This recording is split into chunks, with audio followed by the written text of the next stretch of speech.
안녕하십니까? 예, 반갑습니다. 한 주간 잘 지내셨죠? 예, 그래요. 오늘 우리 진도 어디부터 하면 되나요? 그러면 우리 3주차 프린트의 3-1페이지부터 하겠습니다. 자, 노마자 1번에 이제 고용인 고용에 따른 개공의 책임이라고 하는 거 있는데요. 3주차 프린트 먼저 꺼내주시고요. 3-1페이지에 고용인과 관련해서 개공의 책임이 있어요. 그죠? 고용인은 이제 우리 두 사람을 합쳐 부르는 말이잖아요. 누구랑 누구를 합쳐서 우리가 고용인이라고 하죠? 소공과 중개부조원을 이제 합쳐가지고 고용인이라고 하는데, 그와 같은 이제 고용인을 고용하게 되면 개공은 뭐를 이제 부담해야 되냐면 책임이라는 걸 부담하죠. 그 책임에는 이제 우리가 종류가 몇 가지 종류의 책임이 있냐면 세 가지 종류의 책임이 있죠. 그죠? 그래서 무슨 책임이 있죠? 민사와 형사와 행정상 뭐 이런 책임들이 있어요. 이제 민사 책임으로는 이제 손해배상 해주는 거를 이제 민사 책임이라고 하죠. 그래서 거기 이제 왼쪽에 이제 고용인과 관련해서 민사 책임은 고용인은 과실, 무과실 중에서 무슨 책임만 부담하죠? 과실. 과실 책임은 뭐 있을 때? 과실 있을 때 책임지는 거고, 이에 비해서 우리 개공은 이제 그 고용인의 행위에 대한 책임을 지니까 우리 개공은 무슨 책임? 무과실 책임을 지는 거죠. 그러니까 그걸 정리하면 고용인에게 뭐가 있을 때? 과실이 있을 때는 개공은 뭐가 없다 하더라도 과실이 없다 하더라도 책임을 진다. 이제 그건 이제 무과실 책임이라고 하죠. 이제 한 줄 내려오면 형사 책임으로 보면 이제 고용인은 무슨 책임을 부담하게 되냐면 징역형이나 벌금형 뭐 이런 거 받을 수 있잖아요. 거기 징역형에다가 채색 하나만 좀 해주시고요. 고용인 입장에서 징역형을 받을 수 있다는 건 중요한 얘기입니다. 왜냐면 이제 본인이 행위의 주체니까 본인이 뭐를 받을 수 있겠어요. 징역을 받을 수 있겠죠, 그렇죠? 근데 이에 비해서 그를 고용한 개공은 무슨 책임은 부담하지 않아요. 그러니까 징역형, 신체의 자유를 제한하는 징역형은 부담하지 않고 해당 죄에 규정된 무슨 형만이요? 벌금형만 부담하게 된다. 이렇게 생각을 하시면 되겠습니다. 아무튼 이제 고용인은 징역형이나 벌금형 다 받고 개공은 무슨 형만 받죠? 벌금형만 받는데 어떻게 됐든 간에 양쪽 모두 처벌을 받으니까 이걸 무슨 규정이라고 얘기할 수 있어요? 양벌 규정이라고 얘기할 수 있습니다. 양쪽 모두를 벌한다. 이런 표현이죠. 그리고 이제 소공 같은 경우에는 행정상 책임을 부담하죠. 소공은 뭐하고 뭐의 책임을 부담하게 됩니까? 그러니까 우리 소공이 이제 행정상 책임으로 말하면 취소나 정지 같은 거 먹을 수 있잖아요. 그러면 자격 정지나 자격 취소 뭐 이런 거 받을 수 있죠. 근데 이에 비해서 이제 중개보조원은 행정상 책임이 없어요. 왜 중개보조원은 행정상 책임이 없나요? 네, 뭐 취소할 게 없기 때문에요. 그래서 이제 개공은 등록을 걸고 하는 입장이니까 등록 취소, 업무 정지 뭐 이런 거 받을 수 있겠죠. 밑에 이제 문제 한번 내려가 보면 개공은 고용인에게 고의과실이 없더라도 고용인에게 고의과실이 없더라도 무과실 책임을 부담한다. OX, X 그 틀린 표현이죠. 그러니까 우리가 개공이 무과실 책임을 부담하기 위해서는 누구한테요? 고용인에게 뭐가 있어야 돼요? 고의나 과실이 있을 때, 그죠? 있을 때 무과실 책임을 부담하는 거죠. 그 문제는 별표 하나만 하시고요. 두 번째, 고용인으로 인하여 개공의 자격이 취소되는 경우는 없다라고 했는데 고용인 때문에 개공의 자격이 취소되지는 않죠. 왜냐하면 개공이 자격을 걸고 한다라기보다는 정확히 표현하면 등록을 걸고 하는 사람이니까 취소가 된다면 뭐가 취소가 돼야 돼요? 등록이 취소가 돼야지 이제 자격이 취소가 되는 그런 일은 없는 거죠. 세 번째, 고용인으로 인하여 개공의 등록이 취소되는 경우는 없다. OX, X. 이제 우리는 등록 걸고 하고 있기 때문에 뭐를 취소하는 경우, 받는 경우가 있겠어요. 등록 취소 받는 경우도 있겠죠. 자, 네 번째, 고용인으로 인하여 개공에게 징역형이 선고되는 경우는 없다라고 했는데 징역형 선고될 수는 없죠. 고용인 때문에. 예? 고용인 때문에. 물론 본인이 잘못을 해서 징역형을 받는 경우는 있을 수 있으나 앞부분에 누구로 인하여? 고용인으로 인하여 징역형을 받는 일은 없죠. 그러니까 예를 들자면 나 말고 다른 사람 때문에 징역 간다. 이거 굉장히 뭐한 일이에요? 억울한 일이죠. 그런 일은 절대 없다는 거죠. 그래서 뭐 부모 자식이라도 뭐 자식을 대신해서 징역 가는 경우가 있을 수 있을까요? 이제 그런 일도 없지만 만약에 그렇게 해야 된다고 하면 그것도 조금 고민해봐야 되지 않겠어요? 만약에 그렇게 된다면 그게 쉽지 않은 일이잖아요. 근데 남의 일 때문에 징역형을 간다는 건 쉽지 않은 일이란 말이에요. 그래서 그런 일은 절대 없다. 근데 바로 밑에 보면 고용인으로 인하여 개공에게 벌금형이 선고되는 경우는 없다. 그거는 틀렸어요. 왜냐하면 고용인 때문에 개공에게 얼마든지 뭐 올 수 있어요? 벌금형이 올 수 있습니다. 이건 이제 재산형이니까 이제 뭐 같이 양벌로 처벌을 받는 거죠. 자, 밑에 고용인에게 행정형벌이 선고되는 경우, 행정형벌이라고 하는 말 있잖아요. 거기다가 우리 밑줄 한 번만 잡아주시고요.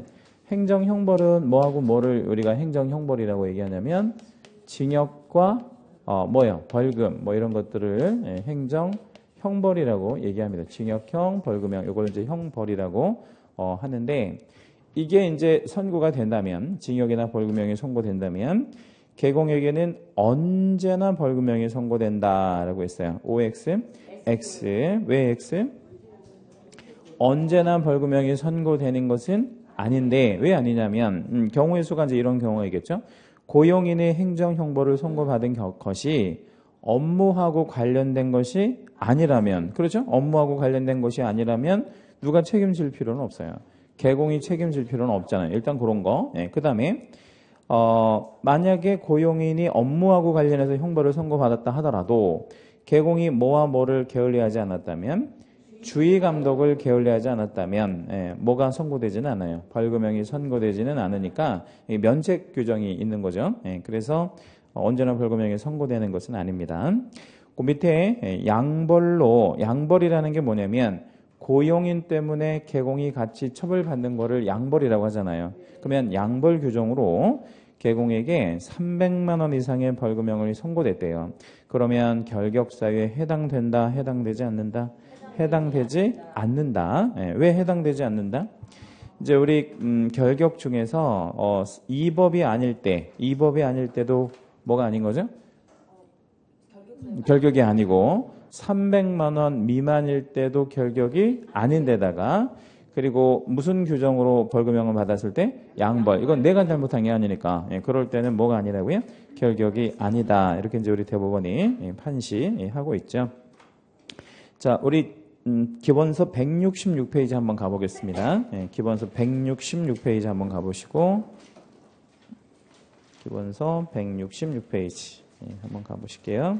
거기 보시면 우리 이제 15회 때 문제가 하나 실려 있는데 굉장히 잘 나오는 타입의 유형의 문제예요. 그러니까 이제 사례형 문제가 이제 이런 식으로 나온다는 거죠. 개공갑 그가 고용한 중개보존 을. 그래서 둘 중에 하나 줄 건데 을을 중개보존으로 주거나 혹은 뭐로 주거나 하겠어요. 소속공인 중개사로 주거나 하겠죠, 그죠?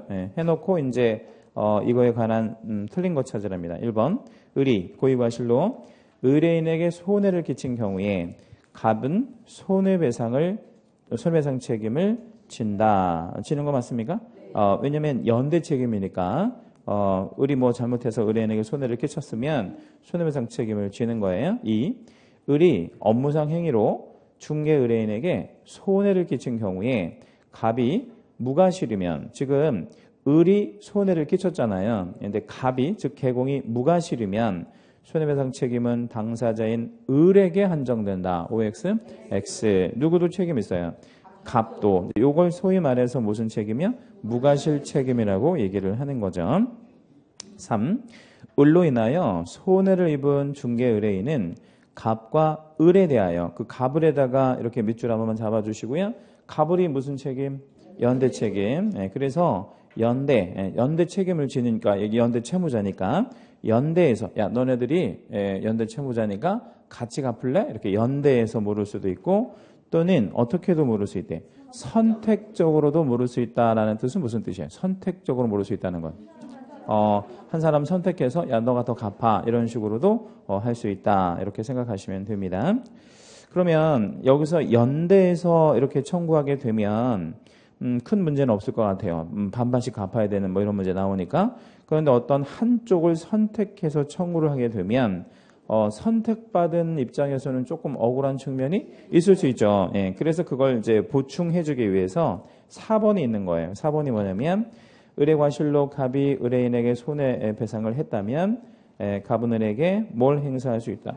구상권. 그래서 구상권은 대신해서 변제했을 때 이제 그거를 이제 되찾아오는 그런 권리를 구상권이다 이렇게 표현할 수 있습니다. 부모 자식 간에도 구상권이 인정될 수 있을까요? 네. 그렇죠. 그래서 부모 자식 간의 구상권이 어떤 경우가 인정되냐면 부모가 자식을 이제 이렇게 케어하느라고 보통 한 몇 년 정도를 이렇게 돌봐야 돼요. 30년? 많이도 돌보네, 많이도. 그죠? 네. 그래서 뭐 가령 뭐 송아지 소가 얼마 정도 돌볼 것 같아요? 송아지 1년 6개월 뭐 이 정도 6개월까지도 안 돌보는 것 같고 한 3달이면 송아지 막 돌아다니고 그러더라고요. 네. 저도 안 먹고 그 이제 뭐 그 풀 먹고 뭐 그러는데 개도 그렇잖아. 개도 송아지가 왜 젖을 안 먹어요? 사람도 젖을 안 먹죠. 사람이 왜 젖을 안 먹어? 30년 동안 젖을. 아니 그러니까 어렸을 때. 근데 송아지는 이제 한 3개월, 6개월 이렇게 케어하면 자기가 알아서 돌아다니잖아요. 강아지도 어때요? 강아지도 금방 한 2달 정도, 뭐 3달 하면 다 돌아다니잖아요. 한 달 만에도 돌아다니고. 그런데 사람 새끼만 30년을 이렇게 돌봐야 되니까 이게 좀 힘든 것 같고. 그러면 30년을 몇 억을 들여가지고 이제 자식을 키웠다고 치죠. 근데 이제 뭐 자식이 이제 직장이 생기고 부모는 이제 은퇴하고 이러면 생활비를 어디서 충당해야 될 거예요. 그러니까 그런 소송이 좀 생기면 그거 인정해 준단 말이에요. 그거 개념도 일종의 구상권이라는 거죠. 권리 자체가. 그래서 우리 대법원이 구상권을 인정하고 있어요. 부모 자식 간에도. 그래서 용돈 안 주는 자식이 있으면 소송해서 받으시면 돼요. 다 승소 판결 내리고 있습니다. 예. 일종의 구상권이에요. 그게 일종의 구상권. 자, 그다음에 5번. 을이 중개부수 과다수수로 거기 중개부수 과다수수에다 밑줄 한번 잡으시고요. 중개부수 과다수수가 내자로 뭐라고 표현할 수 있어요? 금지행위. 금지행위인데 이게 몇 년 몇 천의 형벌이 있죠? 금품 초과수수 몇 년 몇 천? 1년 1천. 1년 1천의 형벌이 있잖아요. 그런데 300만 원의 벌금형을 선고받을 수 있어요? 없어요? 있죠. 1년 1천이니까. 근데 300만 원 이상의 벌금형을 선고받았대요. 그러면 사무소 개설 등록이 취소될 수 있다라고 했는데 취소될 수 있습니다. 근데 취소될 수 있는 게 벌금 때문에 취소가 되는 것이 아니에요. 그럼요. 금지 행위가 확정됐으니까. 그래서 금지 행위를 하게 되면 절취, 상취. 그래서 취소될 수 있다 이렇게 표현하는 거예요. 그죠?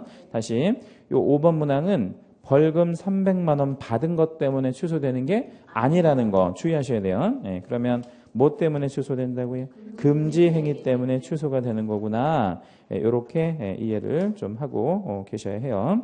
그 개념을 좀 잘 알고 계시고 뭐 그런 정도 보시면 될 것 같고요. 우리 이제 다시 프린트로 오셔서요. 프린트로 다시 오신 다음에 인장 좀 마저 볼게요. 인장. 인장에 관련해서 이제 그 등록을 해야 할 의무자가 개공과 소공이죠. 인장의 등록 의무는 개공하고 소공에게 있으니까. 그런데 그 법인이 등록해야 할 인장과 개인이 등록해야 할 인장이 약간 다르죠, 그죠? 그래서 법인이 등록해야 하는 인장은 어떤 게 있냐면 상업 등기 규칙이라고 하는 규칙이 있는데 그 규칙에 의해서 신고한 어떤 인장, 법인의 인장을 등록할 수 있다 이렇게 생각하시면 돼요. 법인의 인장을 등록해야 한다 의무상.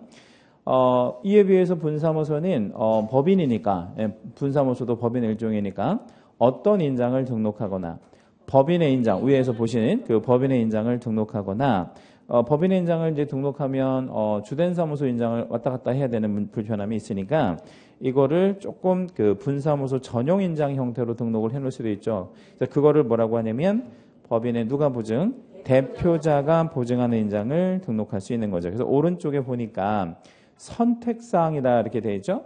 그러니까 이 선택사항이라는 걸 오해하시면 안 돼요. 분사무소는 인장을 등록 안 해도 된다의 선택을 말하는 게 아니에요. 그거 아니고 분사무소는 인장을 인장 자체를 선택할 수 있다는 거예요. 둘 중에 하나. 뭐나 법인의 인장이나 대표자가 인장하는 인장. 그 둘 중에 하나를 선택한다는 거죠. 그리고 이제 등록 꼭 해야 되는 거고요. 자, 등록은 어디에다 할 겁니까? 분사무소 등록 인장은 주사무소 등록관청. 해서 분사무소에 관련된 어떤 것이라 하더라도 그렇죠? 분사무소에 관련된 그 어떤 것이라도 전부 어디다가요? 주된 사무소 등록관청에 등록할 거라는 거. 그 다음에 이제 개인인 계공, 그 다음에 소공 이렇게 있는데 개인인 계공하고 소공은 둘 다 개인이잖아요. 개인. 그럼 이런 개인들은 어떤 인장을 등록할 거냐 이제 이런 얘기인데 가족관계 등록부나 주민등록표상의 성명에 나타난 인장을 등록할 거고요. 사이즈 제한 있죠, 그죠? 얼마에서 얼마 정도요? 7에서 30mm 이내. 그래서 크기 제한이 있다라는 것은 개인에만 있다라는 거. 법인에는 이제 사이즈 제한이 없다는 거 우리 법률에 알고 계시면 되겠고. 문제 한번 내려가 봅니다. 인장 등록은 업무 개시 요건에 해당한다라고 했는데 인장은 뭐 하기 전까지는 아무리 늦어도 등록은 해야 돼요.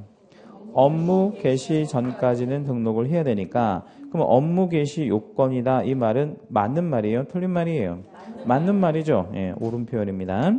그 다음에 두 번째 개인의 인장 등록은 인감증명서 제출로 가름할 수 있다라고 했는데 그 오른쪽 여백에다가 이렇게 하나 좀 간단하게 적어놔 볼게요. 그러니까 좀 간단히 표현하면 법인과 개인이 있을 때 법인은 어떤 인장을 등록을 해야 하나요? 인감이요, 인감. 법인 인감이 인감이잖아요, 인감. 근데 얘는 말하자면 그 실명 인장을 등록을 하잖아요, 그죠? 이 실명 인장이라는 말은 인감 아니면 비인감, 비인감이라는 거죠. 인감 도장이 아니라는 겁니다, 이게 실명 인장이라는 게. 그러니까 개인은 인감증명서를 제출한다 그러면 돼, 안 돼? 안 되는 거죠. 그러니까 인감증명서를 제출해서 등록하는 건 누구만? 법인만 그렇다는 거지. 법인만 그렇다는 거지. 이제 소위 말해서 그 개인까지 인감증명서 제출로 가림이 되는 것은 아닙니다. 의외로 좀 잘 나오는 지문이고요. 세 번째, 인장을 분실했다. 여기서 말하는 인장은 어떤 인장을 얘기할까요? 등록한 인장, 등록 인장을 분실했다면 뭐 이런 얘기겠죠? 그럼 등록한 인장을 분실했으면 관청에다 좀 알릴 필요가 있겠습니까? 예, 알려야죠. 그래서 그 등록 관청에 그걸 변경 신고하여야 한다가 아니고 변경 등록해야 하는데 이걸 며칠 안에 변경 등록해야 돼요? 7일 안에. 여기서 중요한 포인트는 인장은 변경 신고하는 게 아니고 변경 뭐 한다고요? 등록한다. 이렇게 생각하실 거예요. 자, 우리 기본서 182페이지 한번 와보겠습니다. 182에 오시면 인장 10번 문제 182페이지요. 10번 문제 보시면 개공의 인장 등록 및 고용인 관리에 관한 설명으로 옳은 것은 이렇게 물었어요. 1번 중개보조원의 해고는 해고하는 거 아시죠? 그죠? 해고? 해고. 해고 모르시나요? 해고. 자, 직장생활 하시면서 해고 당해 보신 분, 잘려 보신 분. 저 손 들었는데. 없어요? 아니, 그래도 몇 분은 계실 것 같은데. 안 계십니까? 한 분도? 아, 그래요. 해고당하는 느낌이 어떨 것 같아요? 처참한 정도가 아니고, 굉장한 그 고통? 뭐 이런 엄청난 고통이 생겨요. 저도 IMF 때 해고 한번 당해봤는데 구조조정 하느라고. 근데 그때 제 나이가 31, 32 뭐 정도 됐었을 때인데 큰 애가 작은 애는 없었고 큰 애가 1살. 큰애 1살 먹어가지고 해고된 거야. 그때 IMF 터져가지고요. 예. 근데 이제 제가 일을 못해서 해고된 거는 아니에요. 예. 그건 오해하시면 안 되고, 이제 제가 이제 노조 간부를 했었었는데, 이제 제가 이제 SK를 다녔었는데, 그 SK 구조 조정을 어떻게 했냐면, 노조에다가 그 구조 조정을 해야 되는 인원을 할당을 준 거야. 예, 이렇게. 예. 그래서 이제 계열사별로 이렇게 이제 할당량이 노조별로 다 내려온 거예요. 그 계열 노조별로. 근데 이제 제가 이제 근무했던 회사에 500명이 할당이 내려온 거야. 근데 그거를 회사에서 정한 게 아니고 노조에서 정한 거예요. 누구누구 나갈 사람. 이렇게. 그리고 이제 회사에서 주는 건 3개월분 월급 주고. 그런데 지금 생각하면 3개월분 월급이면 많아요, 적어요? 굉장히 적은 거지. 예. 그런데 그때만 해도 3개월분 월급을 주는 게 큰 거였었어요. 과거에 한 번도 그런 게 없었거든. 그런 일이 없었으니까. 그래가지고 3달 주는 것도 그래도 많이 주는 거였다고. 그래서, 그걸 이제 해야 되는데, 뭐, 노조 사무실로 뭐, 불이 뭐, 전화가 장난 아니게 뭐, 많이 오죠. 왜 많이 왔겠어요?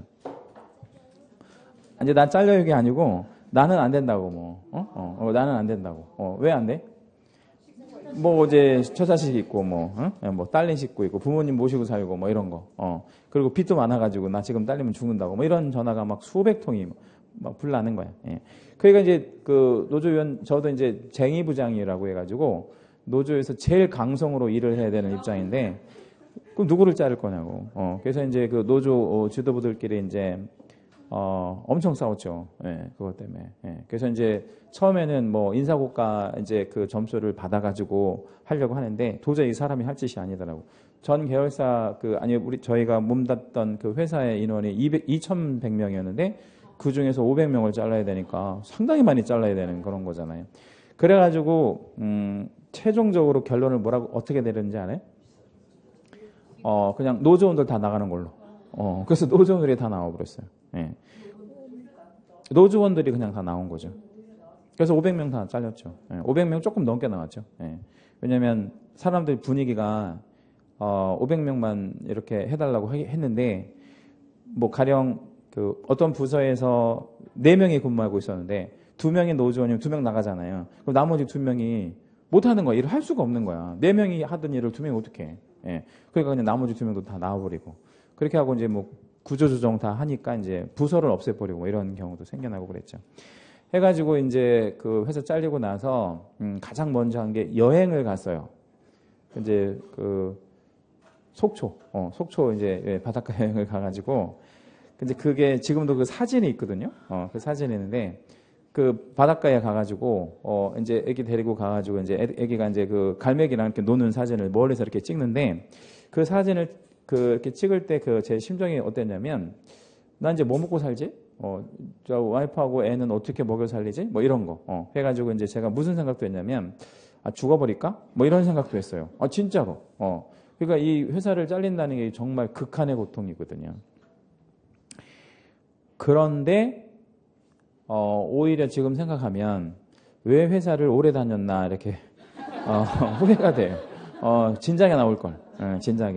진작에 나와서 다른 일을 했으면 더 좋았지 않았을까 이렇게 생각이 되어져요. 그래서 그거 하고 그러니까 이제 회사 잘리고 나서 또 회사에 또 들어갔어요.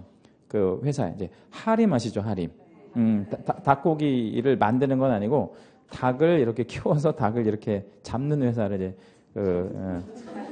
잡는 회사야. 닭을 키우는 회사가 아니고 닭을 잡는 회사. 그래서 그렇죠. 그걸 잡는다 그래. 오늘 몇 마리 잡아야 돼? 뭐 이렇게 이제 얘기하거든요. 그래서 보통 하루에 닭을 한 10만 마리 정도 잡아요. 복날은 20만 마리 잡고요. 그래서 복날은 뭐 사무직이고 뭐고 다 나가서 닭 잡아야 돼. 그래서 뭐 아니 진짜 복날은 싹 나가는 거야. 뭐 회장부터 싹 나가니까. 저는 이제 기획팀 팀장이었는데 기획팀 팀장도 나가서 닭을 잡아야 돼. 근데 저는 제일 싫었던 게 닭 잡는 거. 근데 이제 닭을 잡는 게 왜 여기까지 왔지? 아무튼 뭐 닭을 잡는 게 정말 힘들어요. 아니 그렇게 잡는 게 아니라 농장에 가서 닭을 잡아와야 돼. 근데 그 닭 농장에 가서 근데 그 이제 하림하고 계약이 돼 있는 이제 그 농장에 가서 닭을 잡아와야 되는데 닭이요 잡으러 온 걸 알아요. 그래서 도망 다녀. 그래가지고 잘 잡아야 돼. 그래가지고 이제 닭이 도망다니면서 이렇게 닭 그 발톱 있잖아요. 이거 엄청 날카로워요. 거의 칼 같아요. 이렇게. 그걸로 이제 사람을 이렇게 공격하기도 하고 그러거든요. 근데 이제 공격을 하면 닭들이 그걸 알아요. 사람이 공격을 받았을 때 어떻게 반응하는지. 그래가지고 닭이 공격을 하잖아, 한 마리가. 근데 이제 조금 우두머리가 있어, 닭은. 그 우두머리가 이제 그 잡는 사람을 공격을 하면 반드시 그 우두머리를 때려 죽여야 돼. 그러니까 발로 차가지고 죽여야 돼. 그래야 반항하지 않아요. 근데 이걸 그냥 두잖아요? 그럼 다 반항하는 거야. 그럼 이제 못 잡는 거야. 그래가지고 이제 잡아가지고 딱 잡아서 던져, 이렇게. 이렇게 던지는데 어디다 던질 것 같아요? 닭장 차에다가. 그런데 참 신기한 게 뭐냐면, 이제 저는 닭을 이렇게 그렇게 해봐야 얼마나 잡아봤겠어요? 근데 거기서 이렇게 닭을 잡는 직원들은 딱 보지도 않고 탁 던지잖아요? 그러면 닭장차에 정확하게 들어가. 근데 그걸 제가 나중에 그거를 알게 됐거든요. 그거를 던질 때 이제 잘 던지는 게 아니라 그냥 던지는 거야. 그러면 닭이 들어가는 거야. 닭이 날개가 있으니까.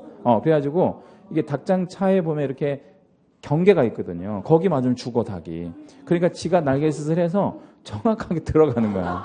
그 대충 던지는 게 껴들어가는 거야. 그렇게 해가지고 이제 한 차에 막 몇 천만 원씩 싣고 이제 농장에서 이제 하림 공장으로 오면 그걸 이제 전 직원이 나가가지고 이제 그 거꾸로 이제 닭 다리를 잡아서 그 컨베이어 벨트에다가 걸어요. 이렇게 걸으면 쭉 이렇게 나가는 거야. 그럼 제일 먼저 뭐부터 자르냐면 목부터 잘라. 근데 그거를 이제 사람이 잘라. 목을 왜 이렇게 쫙 당겨가지고 목을 딱 잘라요. 근데 왜 자르냐면 그래야 내장을 뺄 수가 있어서. 그래서 이제 그걸 뭘 딱 자르고 이제 그 닭 똥꼬에다가 강력한 에어를 쏴줘. 그러면 안에 저기가 쫙 빠져. 이제 이렇게 하고 그 다음에 이제 스팀 있잖아요.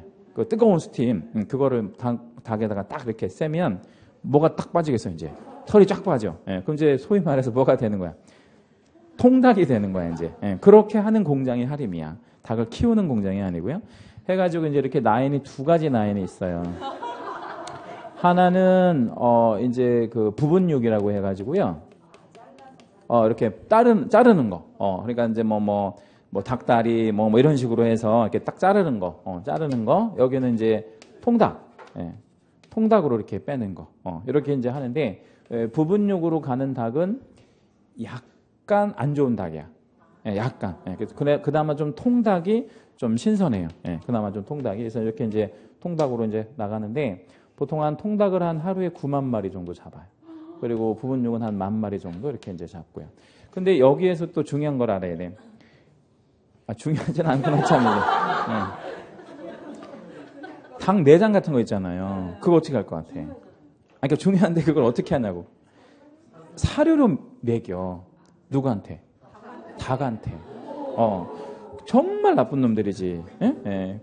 그거를 사료를 이제 그 불순물을 불순물이 아니고 그 내장 같은 거를 옛날에는 저기로 팔았대요. 그 닭내장탕 이런 게. 근데 사람들이 많이 안 먹으니까 지금은 다 그거를 섞어가지고 이제 곡물하고 좀 섞어가지고 그걸 닭한테 또 다시 먹여요. 해가지고 이게 닭이 정상적인 닭이 아닌 거야. 뭔 얘기인지 알겠죠? 그래가지고 병에 잘 걸려. 자기 이게 동족을 자꾸 먹으니까. 그리고 원래 닭이 잡식성이긴 한데 안 좋은 거지, 이렇게. 그래서 뭐에 많이 걸려요? 그 병에 많이 걸려요, 병에. 그래가지고 태어나자마자부터 계속 뭐를 먹이냐면 항생제를 계속 먹이는 거야. 그리고 닭은 절대 오래 안 키워요. 왜 오래 안 키워요? 아니, 병 걸릴까봐. 병 걸리면 싹 죽어버리거든. 그러니까 보통 한 30일에서 한 40일 사이에서 다 그냥 다 잡아버려요. 그렇게 하지 않으면 병 걸려서 오래 못 한다고. 그리고 이제 오래 키우는 닭이 있긴 한데 그런 닭은 조금 약간 좀 뭐랄까요, 좀 방목 비슷하게 이렇게 해서 키우는 닭도 있는데 그런 닭은 좀 비싸. 토종닭, 하림에서 나오는 토종닭. 그거는 마리당 한 10,000원 넘어가. 그런 거를 사서 드셔야 돼. 이런 거는 안 좋아. 그래서 이제 우리가 보통 치킨 이렇게 시켜 먹잖아요. 그거 정말 안 좋은 거야. 그래서 저는 치킨은 애들 절대 안 먹여요. 저도 안 먹고. 왜 안 먹냐면 그 닭 자체가 항생제 덩어리인데다가 그 다음에 그거를 어디에다가 또 튀겨요. 기름에다가. 그 기름에다 튀기는 게 몸에 좋겠냐고. 절대 안 좋아. 그러니까 차라리 치킨 애들이 먹고 싶다고 하면 그 하림에서 나오는 통닭 있어. 이게 그 큰 닭, 예, 좀 이렇게 토종닭. 예, 예. 토종닭을 사서 이렇게 프라이팬 같은 데다가 이렇게 기름을 좀 넣으면 자글자글 이렇게 기름이 이렇게 끓잖아요. 거기다가 튀겨주는 게 나아. 차라리 집에서. 예, 그 새 기름에다가. 예. 뭔 얘기인지 알겠죠? 예, 그렇게 해서 먹여야 돼. 왜냐면 이런 거 절대 안 좋아. 그래서 남미 같은 데서 치킨을 많이 먹거든요. 남미. 예, 근데 남미 같은 데서는 그 치킨을 많이 먹은 애들한테 이제 부작용이 생기는데 어떤 부작용이 생기냐면 조루증이라고 해가지고요. 애들이 빨리 늙어. 이렇게. 예, 뭐 그런 병도 생기고 막 그래서 그거 절대 안 좋은 거니까 그거 먹이지 말라고요. 이제 제가 이렇게 얘기하면 또 하림에서 안 좋게 생각하는데 예, 아무튼 뭐 어쩔 수 없죠 뭐. 예. 아무튼 그 해고가 그렇습니다. 해고가. 예, 해고가. 예, 그래서 제가 해고 당해가지고 닭도 잡아보고 별짓을 다 했네. 그리고 이제 강의까지 해보고. 아무튼 뭐 그래요.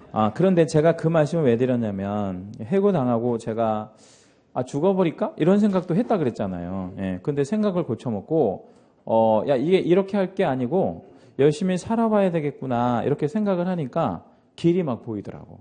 길이. 예. 그래서 열심히 살게 됐죠. 그래서 이제 강의도 하게 되고 제가 2번을 자살하려고 했는데 그때 이제 직장 잃었을 때 예, 그때 하고 이 중개사 공부할 때 한번 자살하려고 했었어요. 2번을 인생을 살면서. 예. 근데 왜 이거 중개사 공부할 때 자살하려고 했냐면 제가 그 회사 생활 하면서 이 공부를 했거든요. 근데 이제 몇 달 했는데 모의고사를 봤어. 예, 근데 이제 시험 보기 한 달 전에 모의고사를 본 거야. 9회 때. 근데 점수가 40점이 안 돼. 평균 점수 40점이 안 돼요. 한 2달 했나? 예, 공부를. 예. 40점 안 되지, 당연히. 2달 해갖고 되지를 않으니까. 그런데 이제 그거를 와이프한테 얘기를 했거든요. 40점 맞아가지고, 올해는 안 될 것 같아. 내년에 해야 될 것 같아. 이렇게 했더니 우리 와이프가 나가 죽으라고 하더라고. 근데 이제 우리 와이프도, 감을 잡은 거예요. 왜 감을 잡았냐면, 그때 이제 IMF 뭐 이렇게 그 직전이었고, 뭐 그 경기가 안 좋았단 말이에요, 그때. 그래가지고 이제 IMF 때문에 구조조정 된 게 아니라 그 전부터 많이 했단 말이에요. 그러니까 그럼 직장도 좀 이따 잘릴 건데, 예, 그러면 뭐 공인중개사도 못 따고, 그럼 너 뭐 할 거야? 이런 의미이지. 예, 그런 거를 함축적으로 죽으라고 하는 거지. 나가 죽으라고. 이제 충청도 사투리야, 그것도. 나가 죽어. 여기, 이것도. 예. 그런데 이제 그 말이 저한테 비수로 오는 거야. 예, 너무나 비수로 오는 거야. 그래가지고, 죽으려고 마음을 먹고, 제가 이제 그때 수원 살 때인데, 13층에 살았었거든요. 예, 13층에서 뛰어내리려고. 근데 이제 신발까지 벗었거든요. 근데 신발이 벗게 되더라고. 신기하게. 이제 왜 신발을 벗나 이렇게 생각했더니 신발을 벗게 되더라고, 그냥 자연스럽게. 근데 그때가 30살이었가? 제 나이가. 예, 너무 억울한 거야. 예, 공인중개사 점수 안 나왔다고 죽는다는 게. 예, 그래가지고 열심히 한번 해봐야 되겠구나. 해서 한 달 조금 넘게. 정말 피나게 열심히 했죠. 뭔 피나게? 코 피나게. 예, 열심히 했죠. 그래서 제가 고3 때도 코피를 안 흘려봤거든. 근데 요거 공부하면서 그 코피도 흘려봤어요. 그 중개사 공부하면서. 해가지고 막판에는 이제 그 시험 그 열흘 정도 남기고는 연차. 회사 생활 할 때니까 연차 알죠? 연차. 예, 연차 뭐 이런 거 뭐 다 몰아가지고 10일 넘게 휴가를 이제 내가지고 몰아가지고 공부를 한 거죠. 예, 해가지고 막 책 딱 싸놓고. 그러니까 어느 정도 열심히 했냐면 막판에 공시법 같은 거를 3시간 내에 다 끝냈으니까. 예, 그러니까 그 전에 한두 번 봤던 거긴 한데 막판에 공시법을 그냥 3시간에 끝낸 거야. 그 정도로 막 하여튼 초집중해서 한 거야. 왜냐면 지금 안 되면 안 되겠다라고 생각하니까. 그래가지고 붙었죠. 9회 때. 예, 그러니까 저는 정확하게 그 3개월 반 정도 공부하고 붙었어요. 예, 근데 제가 3개월 반에서 붙었다고 하면 여러분이 안 믿을 것 같잖아요. 응? 예, 근데 안 믿어요? 예. 근데 그때만 해도 그렇게 지금처럼 어렵지 않았고 일단 지금처럼 어렵진 않았다고. 그리고 책이 지금처럼 두껍지 않았었어요. 그러니까 공시법이 한 200페이지 됐으니까 기본서가. 예, 그러니까 민법이 한 450페이지 뭐 정도 되고, 그리고 양이 그렇게 이제 그 많지를 않았던 해예요. 예, 그러니까 충분히 3개월 반이면 할만하죠. 예, 뭐 그랬고, 그다음에 뭐 제가 이제 뭐 법 전공했으니까 뭐는 쉽게 했겠어요. 민법은 쉽게 했겠지. 근데 제일 어려웠던 건 학개론. 학개론 다 찍었고, 뭐 학개론은 다 찍었는데, 근데 저 때 학개론은 지금 학개론이 아니야. 저 때 학개론은 사람 이름이 많이 나왔어요. 뭐 누가 무슨 이론을 주장했다 뭐 이런 거, 그런 거 되게 많이 나왔거든. 뭐 4-5개가 나왔다고, 그런 게. 그러니까 사람을 외우면 돼. 결국 사람은 한 20명 정도를 이렇게 다 정리를 한 거야. 여기다 사람 이름 적고 여기다가 그 사람이 주장한 거. 이렇게 하면 4-5개를 맞은 거야. 근데 제가 할 수 있는 건 그거밖에 없더라고. 왜냐면 계산 문제는 못하니까. 계산 문제는 정말 못했거든요. 예, 그러니까 그런 거는 다 외워가지고. 그리고 뭐 부동산 특성 뭐 이런 거 나오잖아. 앞부분에 좀 나오는 거. 그런 거 한두 개 맞추고. 뭐 그렇게 해가지고 겨우 꽈락 넘겼죠. 겨우 꽈락. 그렇게 해도 붙어요. 예, 걱정 안 하셔도 돼. 예, 그러니까 암기할 것만 다 암기하시고 계산 문제 다 버리고 그렇게 하셔도 돼요.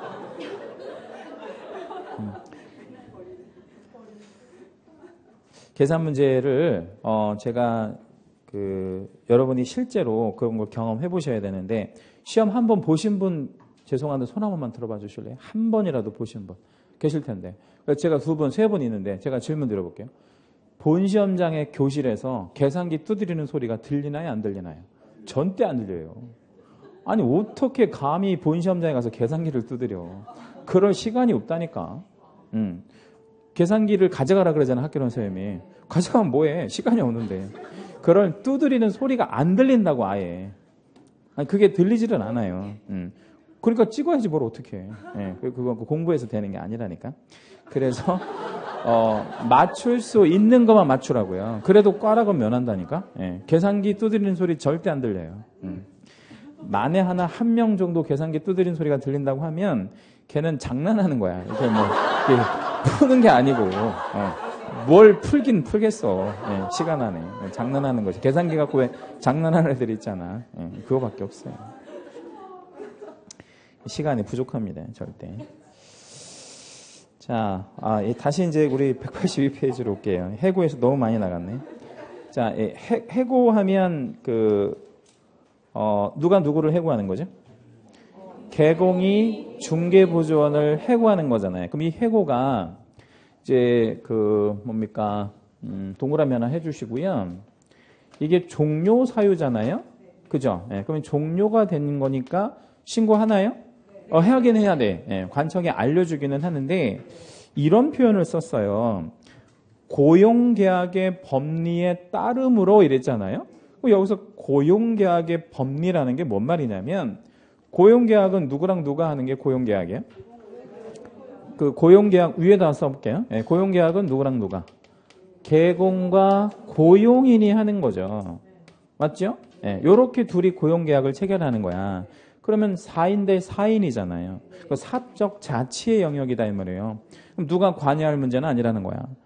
관에서 관여할 일이 아니잖아. 얘를 고용하고 해고하는 건 둘이 알아서 하는 거잖아.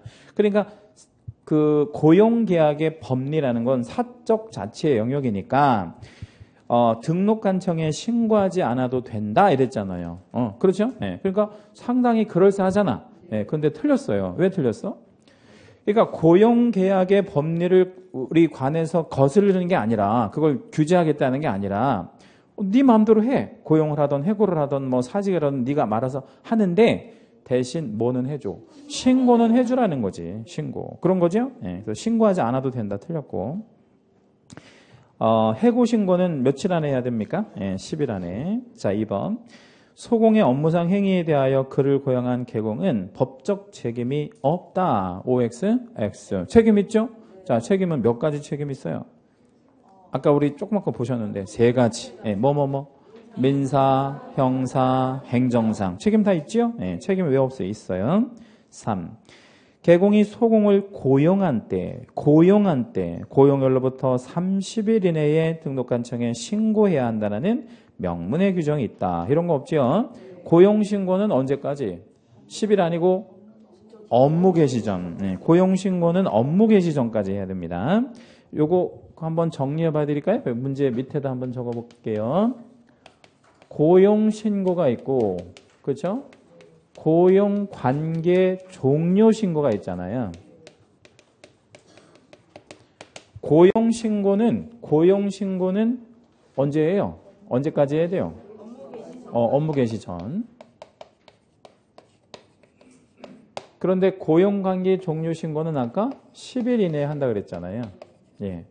그래서 요거 별 2개 좀 중요하고, 그래서 고용신고랑 고용관계 종료 신고랑 완전 다르다는 거 알고 계셔야 돼요.